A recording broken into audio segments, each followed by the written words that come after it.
বিগত 17 বছরের দুর্বৃত্তায়নের রাজনীতি অথবা রাজনীতির দুর্বৃত্তায়ন যাই বলি, তার মধ্য দিয়ে রাষ্ট্রের মধ্যে দুর্বৃত্তের রাষ্ট্র গঠিত হয়েছিল। সেটার একটা নমুনা হচ্ছে এই জঙ্গল সলিমপুর। আমরা দায়িত্ব গ্রহণের পর 1 মাসের মধ্যেই চট্টগ্রামে কিছু সন্ত্রাসী কার্যক্রম লক্ষ্য করেছিলাম। কিছু ব্যবসায়ীর বাসভবনে গিয়ে অত্যাধুনিক অস্ত্রসজ্জিত হয়ে গুলিগালাজ করার পরে, তাদেরকে হুমকি ধমকি দেওয়ার পরে চাঁদা আদায়ের জন্য আমরা বিষয়টা খুব গুরুত্ব সহকারে নেই। তখনই আমরা সিদ্ধান্ত নিয়েছিলাম তাদের অভয়ারণ্য আগে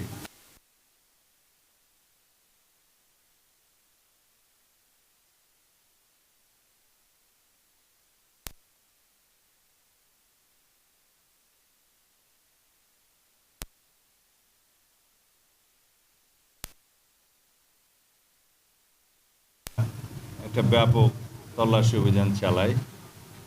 কিছু অস্ত্র উদ্ধার হয়েছে এবং কিছু সন্ত্রাসী আটক হয়েছিল। তবে আমাদের লক্ষ্যমাত্রা অনুযায়ী আমরা সেটা করতে পারিনি, কারণ কোনো না কোনো কারণে হয়তো এই তথ্যগুলো ফাঁস হয়ে যাওয়ার কারণে তারা আগে থেকে সাবধান হয়ে গিয়েছিল বলে আমার মনে হয়। যাই হোক, এখানে যে সিসিটিভি ক্যামেরা বসিয়ে বিভিন্ন পাহারাদার বসিয়ে যেভাবে এলাকাগুলো তারা নিয়ন্ত্রণে রেখেছিল সেগুলো ভেঙে দেওয়া হয়েছে। কিন্তু আমরা অবাক হয়ে গেলাম যে রাষ্ট্রের বিরুদ্ধে চ্যালেঞ্জ ঘোষণা করার মতো সন্ত্রাসীদের দুঃসাহস কিভাবে হলো।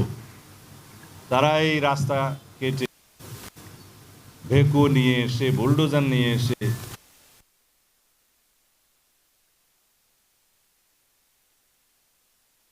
এই জায়গার জমি দখলের সাথে কারা জড়িত, এগুলো আমরা এখন ফাইন্ড আউট করেছি।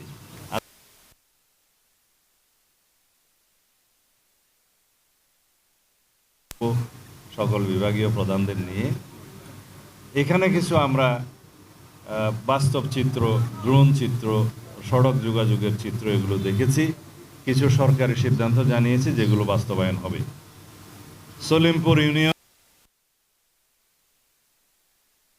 যোগ, ভাটিয়ারের সাথে যোগাযোগ, হাটাজারি বাইপাসের সাথে যোগাযোগ এবং চট্টগ্রাম কক্সবাজার মহাসড়কের সাথে যোগাযোগ কিভাবে স্থাপন করা যায়, কিভাবে রোড নেটওয়ার্ক স্থাপন করা যায় এবং এখানে আমাদের যে পুলিশের জন্য